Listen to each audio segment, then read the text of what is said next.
ஒரு சூப்பர் சிம்பிளான காலிஃப்ளவர் பொரியல் எப்படி செய்கிறதுன்னு பார்க்கலாம். ஃபஸ்ட்டு காலிஃப்ளவரை உப்பு தண்ணியில் நல்லா கழுவி எடுத்துக்கோங்க. அப்புறம் வடச்சட்டியில் கொஞ்சமாக ஆயில் விட்டு கடுகு உளுத்தம்பருப்பு தாளித்து இதில் 2 நிமிஷம் சுடுதண்ணியில் போட்டு கொதிக்க வச்ச காலிஃப்ளவரை சேர்த்துக்கோங்க. இந்த காலிஃப்ளவர் ஆல்ரெடி நீங்கள் சுடுதண்ணியில் கொதிக்க வச்சிட்டதுனால ரொம்ப சீக்கிரமே வெந்துடும். ஆனால் அடுப்பை சிம்மில் மட்டும் வச்சுக்கோங்க. அதே மாதிரி மூடி வைக்காதீங்க, பாட்டை ஓப்பனாகவே வைங்க. இப்போ இதில் ஒரு 2 ஸ்பூன் அளவுக்கு பெப்பர் பவுடர், உங்களுக்கு தேவையான அளவுக்கு உப்பு எல்லாம் சேர்த்து நல்லா மிக்ஸ் பண்ணி விட்டு அடுப்பை சிம்லேயே வச்சுருங்க. அப்போ கிளறி மட்டும் விட்டுக்கோங்க. காலிஃப்ளவர் சீக்கிரமாகவே வறுவல் மாதிரி சுருண்டு வந்துடும். கடைசியாக இறக்கிறதுக்கு முன்னாடியும் கொஞ்சமாக பெப்பர் பவுடர் சேர்த்து சால்ட்டு செக் பண்ணி இறக்கிக்கோங்க. குழந்தைங்களுக்கு இது ரொம்பவே பிடிக்கும். எப்போவும் சில்லி மாதிரி டீப் ஃப்ரை பண்ணி கொடுக்காம இந்த மாதிரி செஞ்சு கொடுத்தீங்கன்னா ஹெல்த்தி ஆப்ஷனாகவும் இருக்கும்.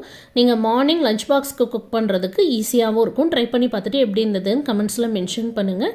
பிரியா ஐடியாஸை லைக் பண்ணுங்கள், சப்ஸ்கிரைப் பண்ணுங்கள், ஷேர் பண்ணுங்கள்.